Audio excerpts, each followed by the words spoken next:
যাতে পাকিস্তানিরা এখান থেকে আনশিফট না পায়, এরকমভাবে বললো। তো এটা দিয়ে আরম্ভ হলো। সেখানে আমার রোল খুবই কম ছিল। আমি খালি একজন ভুক্তভোগী। ছেলেদের খুব ভয় করতাম। তারপর আমরা যখন প্রফেসর ঢুকতো তখন আমরা সামনে গিয়ে বসে আমরা ক্লাস করতাম আর কি। ছেলেদের সাথে কথা বললেই বদনাম হয়ে যাবে, বাপ মা জিজ্ঞেস করে তুমি কেন এইসব করছো ওইসব করছো, বুঝলেন না।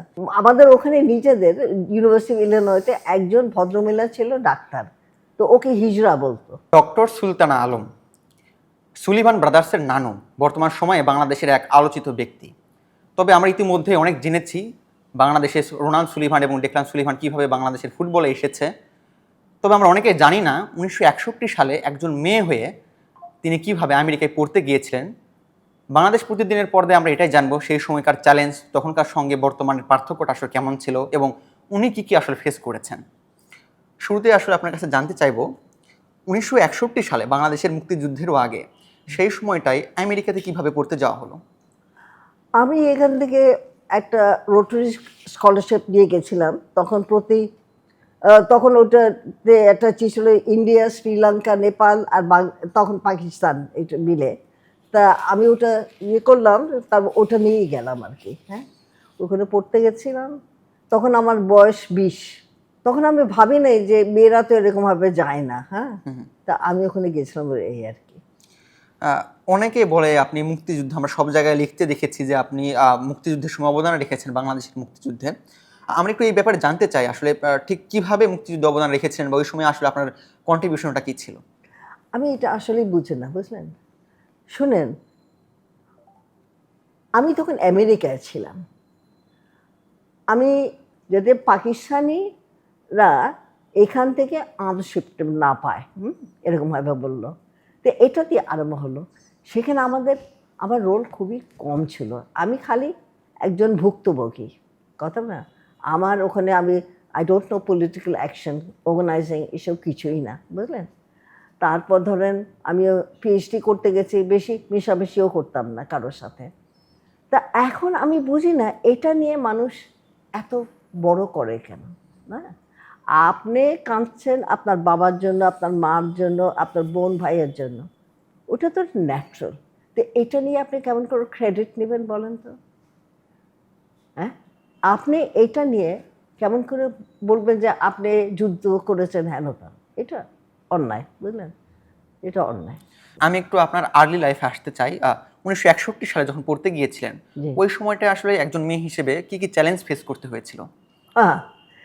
আমাদের এখানে তখন ঢাকা ইউনিভার্সিটিতে আমরা 5 জন ছিলাম আমার ক্লাসে, ইংলিশ লিটারেচারে। হ্যাঁ, ওই ব্যাচে তা 5 জন ছিলাম। তা আমরা আপনারা 5 জন মেয়ে ছিলাম। হ্যাঁ, আমরা হলওয়েতে দাঁড়িয়ে থাকতাম। ছেলেদের খুব ভয় করতাম। তারপর আমরা যখন প্রফেসর ঢুকতো তখন আমরা সামনে গিয়ে বসে আমরা ক্লাস করতাম আর কি। আর ওই সারা দিন আমরা মেয়েদের কমন রুমে থাকতাম।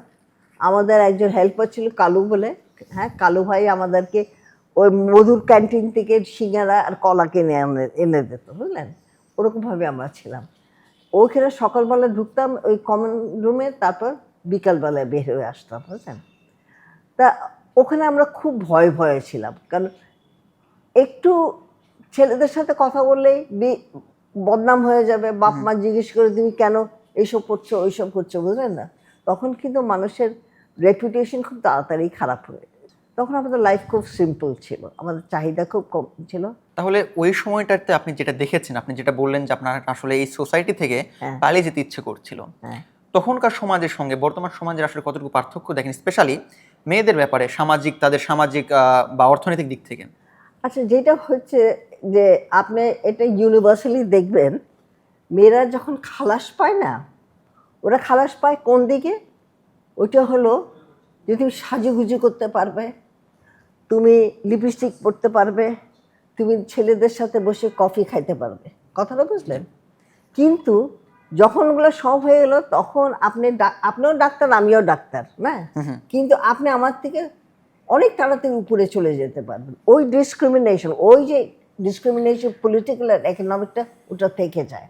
Freedom only means that you can wear the clothes you want to, হ্যাঁ, আপনি সাজুগুজু করতে পারবেন, আপনি বেড়াতে পারবেন, একটা ছেলের সাথে একই বেঞ্চে বসতে পারবেন। কিন্তু তারপর যখন আমরা আসলে ইকোনমিক রোলে আসি, সোশ্যাল রোলে তো সেটা হয় না। এখন দেখেন আপনার পার্লামেন্টে বেশিরভাগই ছেলে, না পুরুষ। জি, জি। তারপর দেখুন সব কর্পোরেশনে, ব্যাংক, এগুলো সব তো পুরুষরাই তো ইয়ে করছে, না?